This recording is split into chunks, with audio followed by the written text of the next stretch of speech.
एक दीवानी सुनता हो काय दीवाना बताना। अरे लबरी एकन बात के गुस्सा थोड़े करबे। का बाती बता तो सही।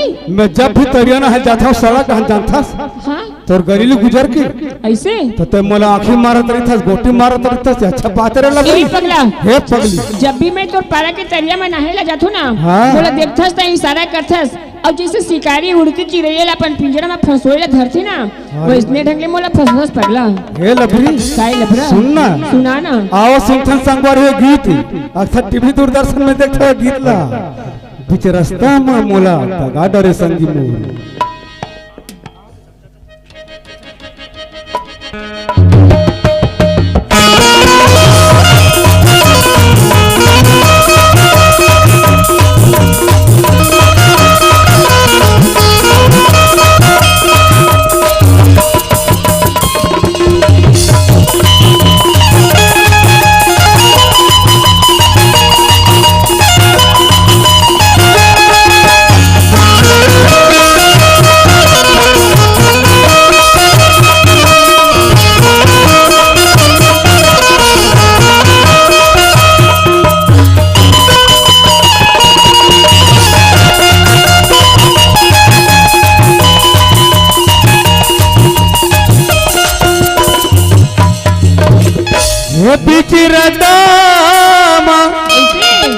तो बताना।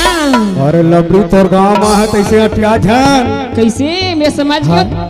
अभी चिरतम मोला दादा डरे संगी रे मोला उड़ती हाय हाय हाय हाय मोला उड़ती चिड़ैया का कोली हमारे संगी मोला उड़ती चिड़ैया का कोली हमारे ना मोला उड़ती चिड़ैया का कोली हमारे संगी मोला उड़ती चिड़ैया का कोली हमारे ना ये बिचरतम मोला दादा डरे संगी रे ये मोला मोला उड़ती चिड़ैया का कोली हमारे संगी मोला उड़ती चिड़ैया का कोली हमारे ना मोला उड़ती चिड़ैया का कोली हमारे संगी मोला उड़ती चिड़ैया का कोली हमारे ना।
मोला तुरिया का गोली में मारे संगी रे मोला उठी तुरिया का गोली में मारना मोला उठी तुरिया का गोली में मारे संगी रे मोला उठी तुरिया का गोली में मारना मोला उठी तुरिया का गोली में मारे संगी रे मोला उठी तुरिया का गोली में मारना मोला उठी तुरिया का गोली में मारे संगी रे मोला उठी तुरिया का गोली में मारना मोला उठी तुरिया का गोली में मारे संगी रे मोला उठी तुरिया का गोली में मारना।